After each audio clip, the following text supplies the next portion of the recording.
నమస్కారం, union media news కి స్వాగతం. హెడ్లైన్ చూద్దాం.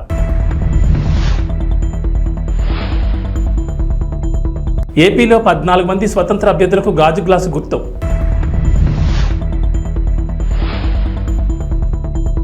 ఏపీలో టీడీపీ రెబల్స్ ను సస్పెండ్ చేసిన అధిష్టానం.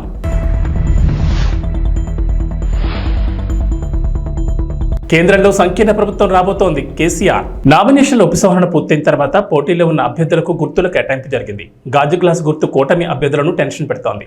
మచిలీపట్నం, జగ్గైపేట నియోజకవర్గాల్లో స్వతంత్ర అభ్యర్థులకు గాజు గ్లాస్ గుర్తును ఎన్నికల అధికారులు కేటాయించారు. గాజు గ్లాస్ గుర్తు ఫ్రీ సింబల్ గా గుర్తించడంతో ఇండిపెండెంట్ అభ్యర్థులకు గాజు గ్లాస్ గుర్తును కేటాయిస్తున్నారు. విజయవాడ పార్లమెంట్ పరిధిలో నవతరం పార్టీ అభ్యర్థి కూడా గాజు గ్లాస్ గుర్తు కేటాయించారు. ఇది కూటమి అభ్యర్థులకు ఇబ్బందిగా మారింది. అయితే గాజు గ్లాస్ గుర్తును జనసేన పోటీ చేసే స్థానంలో కాకుండా మిగిలిన చోట్ల కేటాయించొద్దంటూ ఎన్నికల కమిషన్కు జనసేన పార్టీ విజ్ఞప్తి చేసింది. అయితే రాష్ట్రంలో దాదాపు 25 నియోజకవర్గాల్లో స్వతంత్ర అభ్యర్థులకు గాజు గ్లాస్ గుర్తును కేటాయిస్తూ రిటర్నింగ్ అధికారులు కేటాయించడం ఇప్పుడు టెన్షన్ పెడుతోంది. రిటర్నింగ్ అధికారులను స్వతంత్ర అభ్యర్థులు తమకు గాజు గ్లాస్ గుర్తును కేటాయించాల్సిందిగా కోరడంతో వారికి ఆ గుర్తును కేటాయించినట్లు తెలిసింది. టీడీపీ రెబల్స్ గా నామినేషన్లు వేసిన అభ్యర్థులను అధిష్టానం పార్టీ నుంచి సస్పెండ్ చేసింది. అరకు నియోజకవర్గానికి చెందిన సివేరి అబ్రహం, విజయనగరం నియోజకవర్గానికి చెందిన మీసాల గీత, అమలాపురం నియోజకవర్గానికి చెందిన శ్యామ్ కుమార్, పోలవరం నియోజకవర్గానికి చెందిన ముడియం సూర్యచంద్రరావు, నియోజకవర్గానికి చెందిన శివరామరాజు, సత్యవేడ నియోజకవర్గానికి చెందిన జడ్డర్ రాజశేఖర్లను పార్టీ నుంచి సస్పెండ్ చేసినట్లు చెబుతూ అధికారిక ప్రకటన విడుదల చేసింది. అధిష్టానం సీటు ఇవ్వకపోవడంతో ఆయా నియోజకవర్గాల నుంచి స్వతంత్ర అభ్యర్థులుగా బరిలో నిలిచిన పలువురు టీడీపీ నేతలు ఈరోజు నామినేషన్ ఉపసంహరణ గడువు ముగియా వీరంతా వెనక్కి తీసుకుంటారని భావించింది. అయితే ఎవరు నామినేషన్ ఉపసంహరించుకోకపోవడంతో ఆయా అభ్యర్థులపై సస్పెన్షన్ వేటు పడింది. కాంగ్రెస్, భాజపాకు ఓట్లు, సీట్లు కావాలి కానీ ప్రజా సమస్యలు పట్టవని భారత అధినేత కేసీఆర్ అన్నారు. ఖమ్మంలో నిర్వహించిన రోడ్ షోలో ఆయన పాల్గొని మాట్లాడారు. కేంద్రంలో భాజపాకు 200 సీట్లు కూడా రావని చెప్పారు.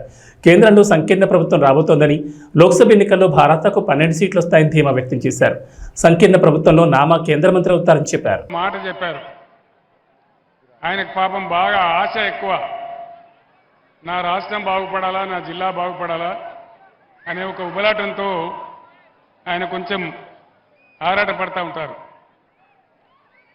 ఒక సందర్భంలో ఏమైందంటే తెలంగాణలో పంటలు పంజాబ్తో తనదన్నే స్థాయికి పోయినాం. మనం 3.5 కోట్ల టన్నుల వడ్లు పండించినాం కష్టపడి. కేంద్ర ప్రభుత్వం మొండికేసింది, మేము ధాన్యం కొనం. మన ఎంపీలు నామా నాగేశ్వరరావు గారి నాయకత్వంలో పోయి అడిగినారు ఆ మంత్రిని, యాసంగిలో కొంచెం నూకైతుందండి, అది కొనాలంటే ఆ మెదడు తక్కువ మంత్రి మీ తెలంగాణ ప్రజలు నూకలు తినమనండి అని చెప్పినాడు. దాంతో అందరం కూడా ఏమైందా తమ్ముడు ప్లీజ్ సౌండ్ ఏందా, సౌండ్ చూడు. మొత్తం క్యాబినెట్, తెలంగాణ క్యాబినెట్, ఎంపీలు, ఎమ్మెల్యేలు, ఎమ్మెల్సీలు అందరం కూడా పోయి ఢిల్లీలో ధర్నా చేసినాం. కానీ ఆ సందర్భంలో ఒక్క బీజేపీ ఎంపీ కానీ, ఒక్క కాంగ్రెస్ ఎంపీ కానీ ఎవడు కనీసం నోరు కూడా తెరవలేదు. తెలంగాణ ఓట్లు కావాలి కానీ తెలంగాణ రైతుల సమస్య వాళ్ళకు పట్టదు. మన వాళ్ళు 9 ఉంటే వాళ్ళు 7 ఉన్నారు. కానీ నోరు తెరవలే, కనీసం మాట్లాడలే. అది ఇంతకుముందు నామాగారు చెప్పినటువంటి మాట. వారికి ఆ బాధ ఉంది. అంతెందుకండి, ఇప్పుడు బీజేపీ నుంచి ఇక్కడ ఒక కేంద్ర మంత్రి ఉన్నాడు, ఒక 3 ఎంపీలు ఉన్నారు, బీజేపీ పార్టీ ఉంది. ఈరోజు నరేంద్ర మోడీ క్లియర్గా చెప్తా ఉన్నాడు, గోదావరి నదిని నేను ఎత్తుకొని పోతా, తమిళనాడుకు, కర్ణాటక ఇస్తాను మాట్లాడుతూ ఉన్నాడు. ఒక్కడన్నా మాట్లాడుతున్నాడా? కేంద్ర మంత్రి కిషన్ రెడ్డి మాట్లాడుతున్నాడా? ముఖ్యమంత్రి రేవంత్ రెడ్డి మాట్లాడుతున్నాడా? మరి ఈ దద్దమ్మలు మనకు ఎందుకు అని నేను అడుగుతా ఉన్నా. మనకు ఉన్నటువంటి ఒకే ఒక్క ఆశ గోదావరి. ఖమ్మం జిల్లాలో గత 50-75 సంవత్సరాల స్వతంత్రంలో ఎవరు కూడా ఆలోచన చేయలే. కృష్ణలో నీళ్లు తగ్గినప్పుడల్లా మన పంటలు ఎండిపోవడం, మనం బాధపడడం, నాగార్జున సాగర్ ఆయకట్లో కూడా మనకు ఇబ్బందులు వస్తూ ఉన్నాయి.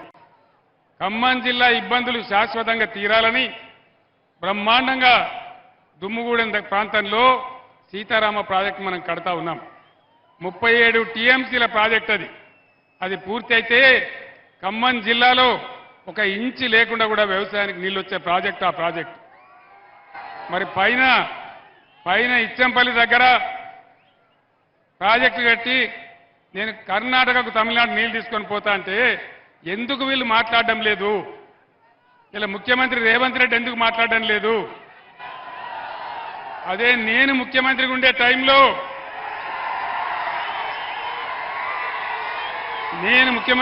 టైంలో నరేంద్ర మోడీ గారు ఇదే ప్రతిపాదన తెచ్చిండు. నేను చెప్పిన ఎట్టి పరిస్థితులలో మా రాష్ట్రానికి వచ్చే నీళ్ల లెక్క తేల్చేదాకా, మా వాటా మాకు అక్కడ పెట్టేదాకా నా తల తెగిపడ్డా సరే నేను ఒప్పుకోను అని చెప్పిన. అది బీఆర్ఎస్ పార్టీ పాలసీ.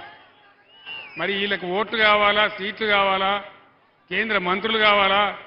కానీ మన సమస్యలు, మన ప్రధానమైనటువంటి సమస్యలు, మన నీళ్లు, మన పంటలు, మన రైతులు వీళ్ళకి పట్టదు. నేను ఒక్కటే మాట మీకు మనవి చేస్తా ఉన్నా. కేంద్రంలో బీజేపీ 400 సీట్లు, 370 సీట్లు గోవిందా, ఏం వస్తలేవు. 200 కూడా దాటే పరిస్థితి లేదనేది మొత్తం యావత్ ప్రపంచం కోడై కూస్తా ఉన్నది. నేను మీకు ఒక మంచి మాట చెప్తా ఉన్నా. ఈసారి రాష్ట్రంలో ఇప్పుడు నేను ఎక్కడికి పోయినా ఇవాళ 6వ రోజు, ఎక్కడికి పోయినా ఇదే పద్ధతిలో ప్రజలు బ్రహ్మరథం పడతా ఉన్నారు. దాదాపు 12 పార్లమెంట్ సీట్లు మనం గెలవబోతా ఉన్నాం.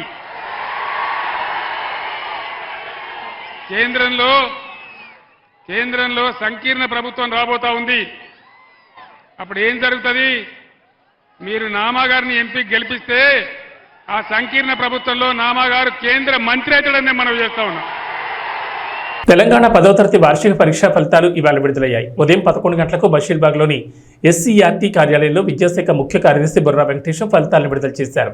తెలంగాణలో 10వ తరగతి పరీక్షలు మార్చి 18 నుంచి ఏప్రిల్ 2 వరకు నిర్వహించగా మొత్తం 5,08,385 మంది విద్యార్థులు హాజరయ్యారు. వీరిలో బాలురు 2,07,952 మంది కాగా బాలికలు 2,50,433 మంది ఉన్నారు. రాష్ట్ర వ్యాప్తంగా 2,676 పరీక్షా కేంద్రాలను ఏర్పాటు చేశారు. మరోవైపు పరీక్షలు జరుగుతుండగానే ఏప్రిల్ 3 నుంచి ఏప్రిల్ 13 వరకు 19 కేంద్రాల్లో పరీక్షా పేపర్ల మూల్యాంకనం జరిగింది. లోక్సభ ఎన్నికల కోడ్ వచ్చినప్పటి నుంచి తెలంగాణలో ఇప్పటి వరకు 202 కోట్ల విలువైన సొత్తును స్వాధీనం చేసుకున్నారు. 76.65 కోట్ల నగదును, 43.57 కోట్ల మద్యం, 29.62 కోట్ల విలువైన 118 కిలోల బంగారం, వెండి ఆభరణాలను స్వాధీనం చేసుకున్నట్లు అధికారులు ప్రకటించారు. అలాగే 26.54 కోట్ల విలువైన 13.86 లక్షల వస్తువులను స్వాధీనం చేసుకున్నారు. కేంద్ర హోంశాఖ మంత్రి అమిత్ షా వీడియో మార్ఫింగ్ కేసులో పలువురు తెలంగాణ కాంగ్రెస్ నేతలు సోషల్ మీడియా విభాగానికి ఢిల్లీ పోలీసులు నోటీసులు జారీ చేశారు. హైదరాబాద్లోని గాంధీ భవన్కు వచ్చి కాంగ్రెస్ పార్టీ అధికార ప్రతినిధి Aslam Tasmeen, party social media incharge Manne Satish, ఆ పార్టీకి చెందిన నవీన్ శివకుమార్లకు నోటీసులు ఇచ్చారు. అమిత్ షా మార్ఫింగ్ వీడియోను ఎక్స్లో పోస్ట్ చేశారని ఢిల్లీ పోలీసులు ఆరోపిస్తున్నారు. ఈ నోటీసులపై వివరణిస్తామని రాష్ట్ర కాంగ్రెస్ నేతలు తెలిపారు. భాగంగా ఐపీసీ సెక్షన్లు 153, 153A, 465, 469, 171G, ఐటీ చట్టం సెక్షన్ 66 కింద కేసు నమోదు చేశారు. హోంమంత్రి అమిత్ షాకు చెందిన వీడియోలు మార్ఫింగ్ చేసి ట్విట్టర్, ఫేస్బుక్లో షేర్ చేసి ప్రజల్లో అశాంతిని రేకెత్తించేట్లు ప్రయత్నిస్తున్నారని ఎఫ్ఐఆర్లో పేర్కొన్నారు. ఢిల్లీ పోలీసులమని చెప్పి నీరజ్ చౌదరి ఇన్స్పెక్టర్ గారు వచ్చేసి మనకి మన్నె సతీష్, శివకుమార్, అస్మా తస్లీమా అనే ముగ్గురికి 91 CRPC కింద కొంత సమాచారాన్ని అందజేయవలసిందిగా ఒక కేసుకు సంబంధించినటువంటి నోటీసు ఉన్నది తీసుకోవాలని చెప్తే కాంగ్రెస్ పార్టీ లీగల్ అడ్వైజర్గా, లీగల్ కౌన్సిల్గా, స్పోక్స్ పర్సన్గా నేను వాళ్ళ తరఫున నోటీసుని తీసుకోవడం జరిగింది. ఈ నోటీస్కి సరైనటువంటి సమాధానాన్ని మేము ఇవ్వటానికి 15 రోజుల గడువు కోరటం జరిగింది. ఈ 15 రోజుల గడువు కూడా వాళ్ళు కంప్లైంట్ కాపీని ఫర్నిష్ చేయడానికి subject to furnishing of complaint copy అని క్లియర్గా చెప్పడం జరిగింది. కంప్లైంట్ కాపీలో మనకి పూర్తి సమాచారం తెలుస్తుంది తప్పితే కేవలం వాళ్ళు ఇచ్చినటువంటి ఎఫ్ఐఆర్ నోటీస్తోనూ మాకు తెలియదు కాబట్టి అది చూసిన తర్వాత పూర్తిగా రెస్పాండ్ అవుతాం. ఏదేమైనప్పటికీ కూడా కాంగ్రెస్ పార్టీ ఎప్పుడు తప్పు చేయదు. కాంగ్రెస్ పార్టీ కెన్యాలో డ్యాం తెగిన ఘటనలో 42 మంది మృతి చెందారు. పలువురు బురదలో కూరుకుపోయారు. వారి కోసం అధికారులు గాలిస్తున్నారు. కాగా కెన్యాలో కొన్ని రోజులుగా అతి భారీ వర్షాలు కురుస్తున్నాయి. ఈ క్రమంలో ఓ డ్యాం తెగిపోయి అక్కడ జనాన్ని అతలాకుతలం చేసింది. నకూరు కౌంటీలోని మాయి మహియు పట్టణ సమీపంలోని డ్యాంలో నీటి ఒత్తడికి కట్ట తెగిపోయింది. ఆ నీరంతా సమీపంలోని ఓళ్లను ముంచెత్తింది. దీంతో పెద్ద సంఖ్యలో ఇళ్లు కొట్టుకుపోగా రోడ్లు తెగిపోయాయి. అంతేకాకుండా 42 మంది మృతదేహాలను అధికారులు గుర్తించారు. గత 5 ఏళ్లలో ఏ ఒక్క ప్రభుత్వ ఉద్యోగికి న్యాయం జరగలేదని టీడీపీ అధినేత చంద్రబాబు అన్నారు. సీఎం జగన్ వారి పాలిట రాక్షసులా మారారని ధ్వజమెత్తారు. టీడీపీ కూటమి అధికారంలోకి వచ్చాక కాంట్రిబ్యూటరీ పెన్షన్ స్కీమ్ పై ప్రత్యేక విధానం తీసుకొస్తామని ప్రకటించారు. ఉద్యోగులకు న్యాయం చేస్తామని, పీఆర్సీ పింఛన్ సకాలంలో ఇచ్చి అండగా ఉంటామని వెల్లడించారు. ప్రజాకాలంలో భాగంగా సోమవారం నంద్యాల జిల్లా డోన్ నందికొట్కూరులో జరిగిన భారీ బహిరంగ సభలో ఆయన ప్రసంగించారు. 5 ఏళ్లుగా సచివాలయానికి వెళ్లిన సీఎం 5 ఏళ్లలో ఒక్క పత్రికా సమావేశం కూడా నిర్వహించిన సీఎం జగన్ తప్ప దేశంలో మరెవరూ లేరన్నారు. సొంత ప్రయోజనాల కోసం కేబినెట్ ను పెట్టుకుని పరిపాలన సాగిస్తున్నాడన్నారు. ఏం తమ్ముళ్ళు హుషారుగా ఉన్నారా?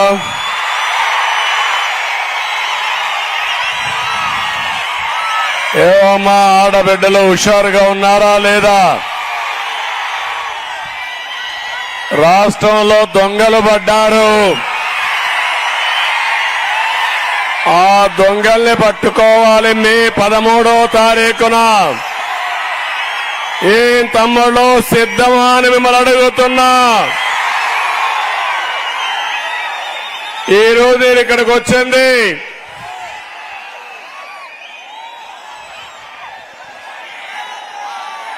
డోన్ ఎమ్మెల్యేగా సూర్యప్రకాష్ రెడ్డి గారిని గెలిపించమని మిమ్మల్ని కోరడానికి వచ్చాను. ఇంకో పక్క పార్లమెంట్ అభ్యర్థిగా శబరిని గారు గెలిపించమని మిమ్మల్ని కోరడానికి వచ్చాను.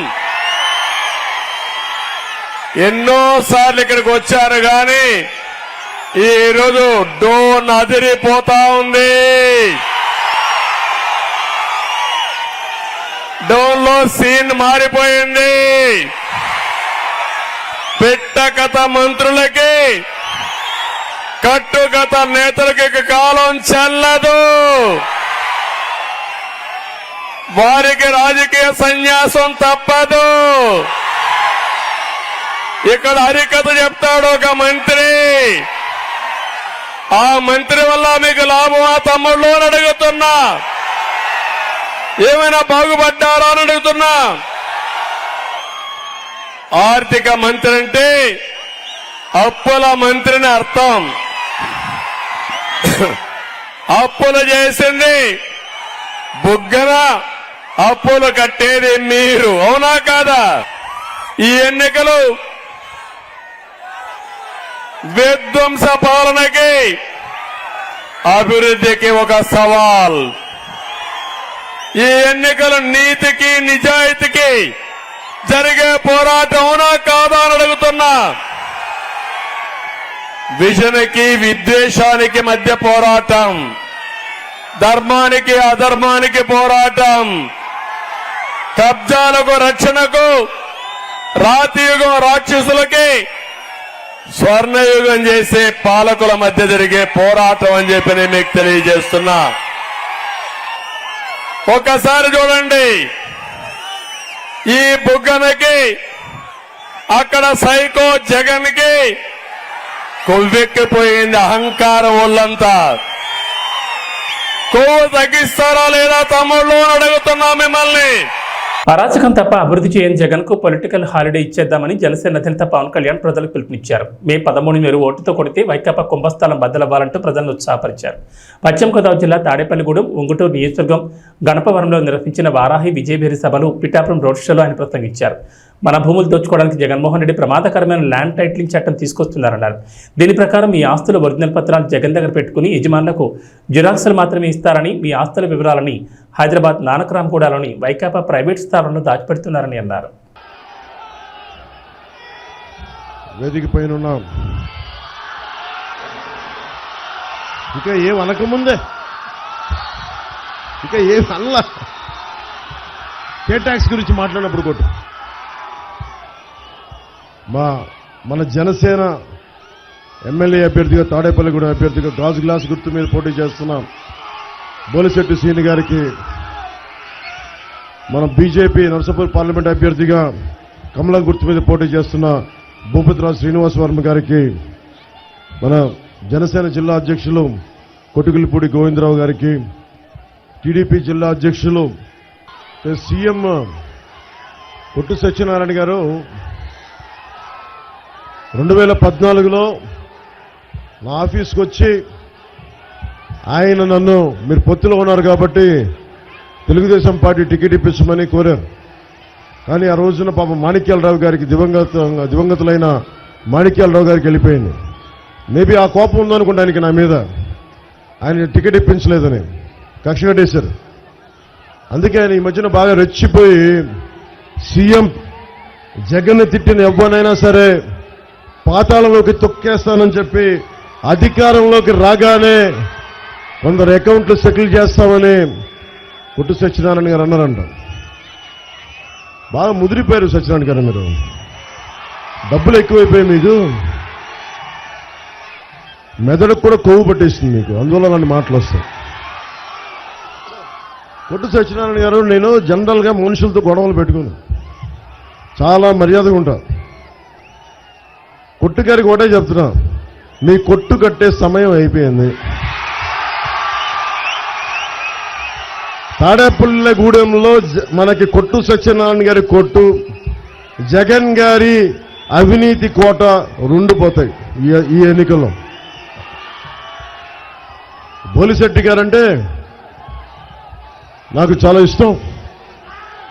ఓటమిలో నిలబడ్డ నాయకుడు, దమ్మున నాయకుడు, ప్రజలు కష్టాల్లో ఉంటే వచ్చి అండగా ఉండే నిలువెత్తు 6 అడుగుల ఆజానుబాహు. ఇంకా చెప్పాలంటే జనసేన బాహుబలి. మా బాహుబలి ముందు కొట్టు ఎంత, కొట్టు ఎంత. కొట్టు గారికి కూడా చెప్తున్నా, ఏంటి మన చిన్న ఇల్లు కడితే 5 లక్షలంట, పెద్ద ఇల్లు కడితే 10 లక్షలంట, ఇంకొంచెం పెద్ద ఇల్లు కడితే 20 లక్షలంట. సో కే ట్యాక్స్ ఎక్కువైపోయిందంటే తాడేపల్లిగూడెంలో వ్యాపారస్తులు ఎక్కువ, జీఎస్టీ కట్టాలి, ఇన్కమ్ ట్యాక్స్ కట్టాలి, సర్వీస్ ట్యాక్స్ కట్టాలి. కే ట్యాక్స్ కూడా కట్టాలంటే ఎక్కడ కడతాం?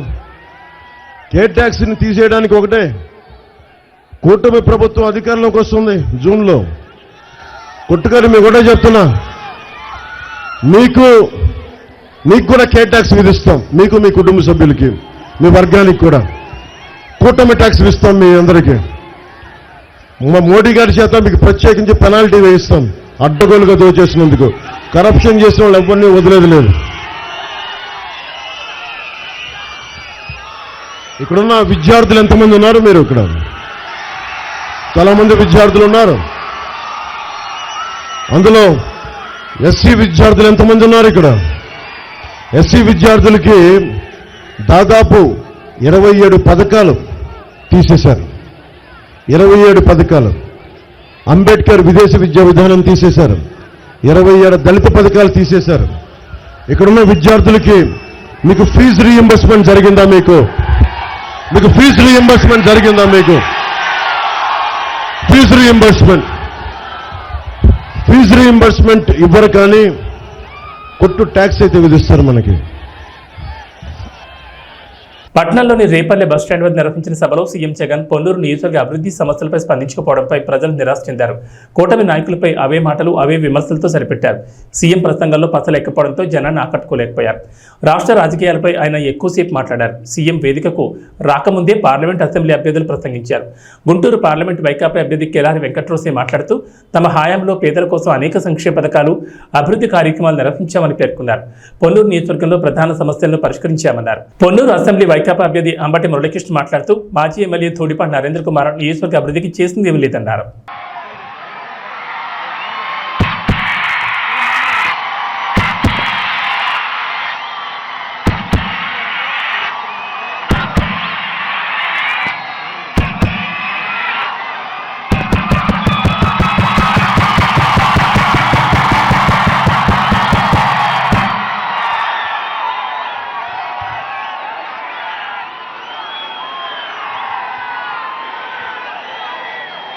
పొన్నూరు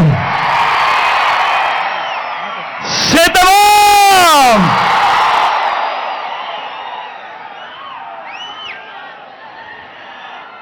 ఇంత బండుటెండలో కూడా ఇంతటి అభిమానం చూపిస్తూ చిక్కటి చిరునవ్వుల మధ్య ప్రేమానురాగాలు పంచిపెడతా ఉన్నా నా ప్రతి అక్కకు, నా ప్రతి చెల్లెమ్మకు, నా ప్రతి అవ్వకు, నా ప్రతి తాతకు, నా ప్రతి సోదరుడికి, నా ప్రతి స్నేహితుడికి ముందుగా మీ జగన్, మీ బిడ్డ రెండు చేతులు జోడించి పేరు పేరున హృదయపూర్వకంగా కృతజ్ఞత తెలుపుకుంటా ఉన్నాడు మీ బిడ్డ.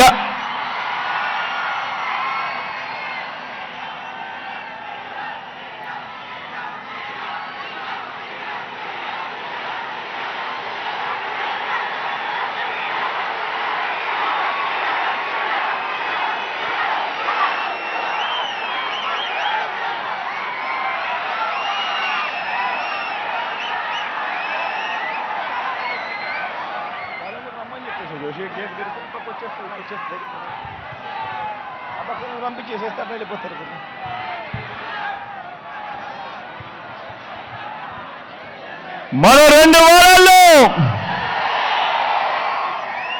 జరగబోతా ఉంది కురుక్షేత్ర మహాసంగ్రామం. ఈ యుద్ధంలో అటువైపున ఉన్నది కౌరవ సైన్యం, దుష్ట చతుష్టయం. అటు గతంలో వాళ్ళు ప్రభుత్వంలో ఉన్నప్పుడు అందరినీ మోసం చేసిన చరిత్ర ఆ కూటమిది. అటు చంద్రబాబు, ఆయనకు మద్దతుగా 2 జాతీయ పార్టీలు, ఒక వదినమ్మ, ఒక దత్తపుత్రుడు, ఒక ఈనాడు, ఒక ఆంధ్రజ్యోతి, ఒక టీవీ5, వీరందరూ సరిపోరు అన్నట్టుగా వీరి కుట్రలు, వీరి కుతంత్రాలు, వీరి మోసాలు, వీరి అబద్ధాలు, వీళ్ళందరితో కూడా యుద్ధం చేస్తా ఉన్నాం ఈరోజు. ఏ మనిషి కూడా వీళ్ళు ఎప్పుడూ కూడా గతంలో కూడా ఏ పేదవాడికి చేసిన చరిత్ర లేని వీళ్ళందరూ కూడా అటువైపున కూటమిగా ఉండి ఈరోజు మీ బిడ్డపై యుద్ధం చేస్తా ఉన్నారు. ఇటువైపున మీ బిడ్డ ఒక్కడే ఒకడు, ఇటువైపున మీ బిడ్డ ఒక్కడే ఒకడు, ఇంటింటికి మంచి చేసిన మీ బిడ్డ ఒక్కడే ఒకడు. మీ బిడ్డ నమ్ముకున్నది మిమ్మల్ని, పైన దేవుడిని. మీ బిడ్డకు పొత్తు ఎవరితో ఉంటే అది మంచి చేసిన మీ అందరితోనే అని చెప్పి కూడా మీ బిడ్డ గర్వంగా చెప్తా ఉన్నాడు.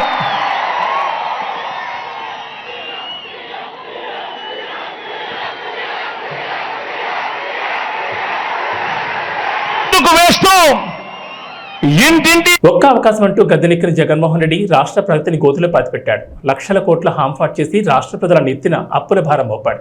స్వర్ణయుగం రావాలంటే చంద్రబాబు సీఎం కావాలి. జగన్ మళ్లీ గెలిస్తే చీకటి వస్తుంది. జగన్ మళ్లీ అధికారంలోకి వస్తే ఏపీ ప్రజలు రాష్ట్రాన్ని వదిలి వెళ్లే పరిస్థితి వస్తుంది. జన ధన మాన చొరకుడు జగన్ను రాష్ట్రం నుంచి తరిమికొట్టే పాశుపతాస్త్రం తెదేపా, జనసేన, భాజపా కూటమి. ఈ ఎన్నికల్లో ఓటర్లు బాణాలై వైకాపా పాలనకు చరమగీతం పాడాలని హిందూపురం ఎమ్మెల్యే నందమూరి బాలకృష్ణ పిలుపునిచ్చారు.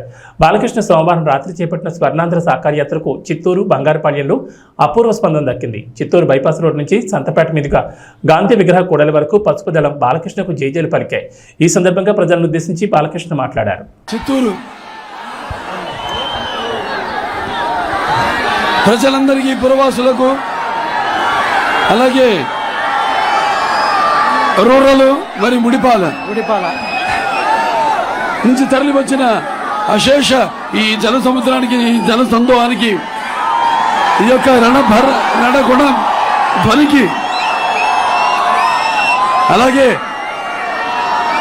హారతనిస్తూ తెలుగుదేశం పార్టీ విజయానికి నీరాజనాలు అర్పిస్తున్న నా తెలుగింటి ఆడపడుచులకు, యువతరానికి ప్రతినిధులు, యువతరానికి నాయకులు, భావితరానికి భారతదేశ మహాశక్తి అయిన యువతరానికి, తెలుగుదేశం పార్టీ నాయకులకు, కార్యకర్తలకు, ఎవడైనా దిగు దిగు దిగు బాబు, అలాగే జనసేన కార్యకర్తలకు, నాయకులకు, అలాగే బీజేపీ నాయకులకు, కార్యకర్తలకు, అలాగే ఇక్కడ ముస్లిం మైనారిటీ పెద్దలకు, ముత్తపల్లిలకు, అలాగే ముస్లిం సోదరిమణులకు, ఇమాంలకు, మౌజన్లకు అందరికీ ముందుగా హృదయపూర్వక నమస్కారాలు తెలియజేసుకుంటున్నాను. ఎక్కడ చూసినా శుభమయం ఏమిటో అంటే రుణానుబంధన రూపేణ అంటే భావసరాణి జన్మాంతర సౌహృదాన్ని అంటారు. అంటే ఒక మనిషి మీద ఉన్న పోయిన జన్మలో అనుబంధంతో, పరిచయంతో ఈ జన్మలో కొంతమందిని పొందగలుగుతాం ఆ వాసనతో. కానీ ఇన్ని లక్షల కోట్ల మంది జనం యొక్క అభిమానాన్ని పొందడం అంటే అది మీకు నాకు ఏ విడదీయలేని అనుబంధమో, ఏ రుణానుబంధమో, ఏ జన్మల అనుబంధమో కదా నాకు అనిపిస్తుంది. మరి పసుపు అంటే శుభానికి సూచకం, అలాగే పసుపు అంటే ఒక ఆనంద వేడుకకు ఆహ్వాన గీతం, అలాగే పసుపు అంటే మంచి ఆరోగ్యానికి ఒక గొప్ప ఆయుర్వేద ఔషధం, మన పసుపు అభివృద్ధికి ఒక నిర్వచనం, మన పసుపు సంక్షేమానికి ఒక నిదర్శనం, అలాగే మన పసుపు అభివృద్ధికి ఎగరేసిన కేతనం, అలాగే మన పసుపు ఆత్మ గౌరవానికి నిలువెత్తు రూపం, అలాగే మన పసుపు ఆత్మవిశ్వాసానికి నిజమైన సంతకం. మరి ఆనాడు రామారావు గారికి మనకి ఇచ్చేడిన ఒక ఆస్తి వ్యవస్థ మన తెలుగుదేశం పార్టీ. రాజకీయ పార్టీ అనే దానికంటే కూడా ఇది మనందరినీ ఒక వసుదైక కుటుంబంగా, ఒక ఉమ్మడి కుటుంబంగా కలిపిన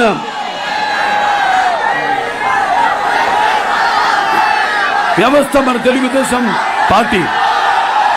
మరి ఆనాడు రామారావు గారు చలచిత్ర రంగంలో తిరుగులేని, మగటం లేని మహారాజుగా వెలుగుతూనే మరి ఆనాడు ఆయన ఈ యొక్క చలచిత్ర పరిశ్రమ నుంచి నిష్క్రమించి అలాగే ఈ రాజకీయ రంగంలోకి అడుగుపెట్టి మరి అంతవరకు ప్రతి తెలుగు బిడ్డ, తెలుగు మట్టి గడ్డ కూడా నేను తెలుగు వాణ్ణి అని సగర్వంగా చెప్పుకునే దమ్ము, ధైర్యం, తెగువ, సత్తువ, అహంకారానికి బదులు పెట్టి, సానబెట్టి బయటికి తీసుకొచ్చి చెప్పించిన తెలుగు తేజం నందమూరి తారక రామారావు గారు. అలాగే ప్రతి తెలుగు బిడ్డ బొట్టు ఉడకముందే రాజకీయ అవగాహన, చైతన్యం తీసుకొచ్చిన ఒక తెలుగు మహనీయుడు మన ఎన్టీ రామారావు గారు. ఆయన రాజకీయాల్లోకి వచ్చాక ఆయన ప్రవేశపెట్టిన పథకాలు ఎంతో సాహసోపేతమైనవి, అంతే అలాగే ఎంతో ఉపయోగకరమైనవి, సానుకూలమైనవి కూడా. ఎన్టీ రామారావు గారు రాజకీయాల్లోకి రాకముందు వచ్చిన తర్వాత ఆయన ప్రవేశపెట్టిన పథకాలు ప్రతి ఏ పార్టీ అధికారంలోకి వచ్చినా ఇక్కడే కాదు దేశవ్యాప్తంగా కూడా వాటిల్లో ప్రవేశపెట్టి అమలు చేస్తేనే తప్ప వాళ్ళకి భవిష్యత్తు లేదు. అటువంటి ఎన్టీ రామారావు గారు మరి అదే ఒక పేదవాడి బాధ తెలిసిన అన్న ఆయనే, అలాగే ఒక జనం భవిష్యత్తు ఇచ్చిన అన్న ఆయనే, అలాగే తనకు అండగా నిలిచిన మహిళలకు, ఆడపడుచులకు ఆర్థిక బలం ఇచ్చిన అన్న కూడా ఆయనే. ఇండియన్ ప్రీమియర్ లీగ్ 17వ సీజన్లో కోల్కతా నైట్ రైడర్స్ ఢిల్లీ క్యాపిటల్స్పై 7 వికెట్ల తేడాతో విజయం సాధించింది. 154 పరుగుల లక్ష్యాన్ని కోల్కతా కేవలం 16.3 ఓవర్లలోనే ఛేదించింది. ప్రస్తుత ఐపీఎల్ సీజన్లో కోల్కతా నైట్ రైడర్స్ ఆడిన 9 మ్యాచ్ల్లో ఇది 6వ విజయం కావడం విశేషం. కాగా 11 మ్యాచ్ల్లో ఢిల్లీకి ఇది 6వ ఓటమైంది. కోల్కతా సాధించిన ఈ అద్భుత విజయంలో wicket keeper batsmen Phil Salt కీలక పాత్ర పోషించాడు. సాల్ట్ కేవలం 33 బంతులు 7 4లు 5 సిక్సర్లతో 66 పరుగులు చేశాడు. సాల్ట్, సునీల్ నారాయణ్ మధ్య మొదటి వికెట్కు 6.1 ఓవర్లలో 78 పరుగుల భాగస్వామ్యం నమోదైంది. ఇది మ్యాచ్ ఏకపక్షంగా మారింది. అంతకుముందు టాస్ గెలిచి బ్యాటింగ్ ఎంచుకున్న ఢిల్లీ క్యాపిటల్స్ 20 ఓవర్లలో 9 వికెట్ల నష్టానికి 153 పరుగులు చేసింది. ఏవీ బులెటిన్ విశేషాలు. నమస్కారం.